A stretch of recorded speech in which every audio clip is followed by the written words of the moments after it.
ભારે વરસાદના કારણે સુરત જિલ્લાની નદીઓમાં ઘોડાપૂર આવ્યા છે।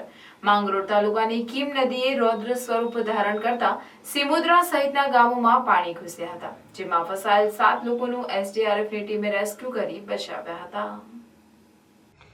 કીમ નદીના પાણી માંગરોળ તાલુકાના સિમુદ્રા સહિતના ગામોમાં ઘૂસ્યા હતા, જેના સિમુદ્રા ગામે હરિજનવાસમાં ઘરોમાં ગળાડૂબ પાણી ભરાઈ ગયા હતા।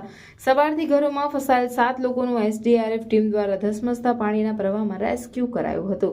કલાકોથી પાણીમાં ફસાયેલા લોકો સુરક્ષિત જગ્યાએ આવતા તેઓએ એસડીઆરએફ ટીમનો આભાર માન્યો હતો। जी તમારું નામ? जिज्ञासा अल्पेश सोलंकी माરું नाम। ક્યાં રહો છો? કેટલી અમે અહીંયા હરિજનવાસમાં રહીએ છીએ। કઈ રીતે ફસાયા તમે? કઈ નદીના પાણી હતા? આ કીમ નદીમાં આ પાણી હતા।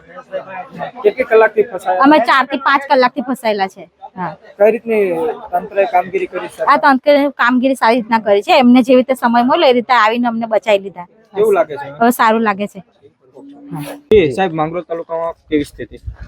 સુરત જિલ્લાના માંગરોળ તાલુકામાં ગઈકાલ રાતથી ભારે વરસાદની પરિસ્થિતિ છે। સાથે સાથે ભરૂચ જિલ્લાના વાલિયા તાલુકામાં પણ ભારે વરસાદના કારણે માંગરોળ તાલુકામાંથી પસાર થતી કીમ નદી અને ભૂખી નદીમાં પાણીનું સ્તર સતત વધી રહ્યું છે, જેના કારણે 500 થી વધારે લોકોનું સ્થળાંતર કરવામાં આવ્યું છે। નાની પારડી, લીંબાડા, લુવારા, સિમોદ્રા જેવા ગામોમાં એસડીઆરએફની ટીમની મદદથી રેસ્ક્યુની કામગીરી હાલ હાથ ધરવામાં આવી રહી છે। સાહેબ, નદીઓની કેવી સ્થિતિ છે?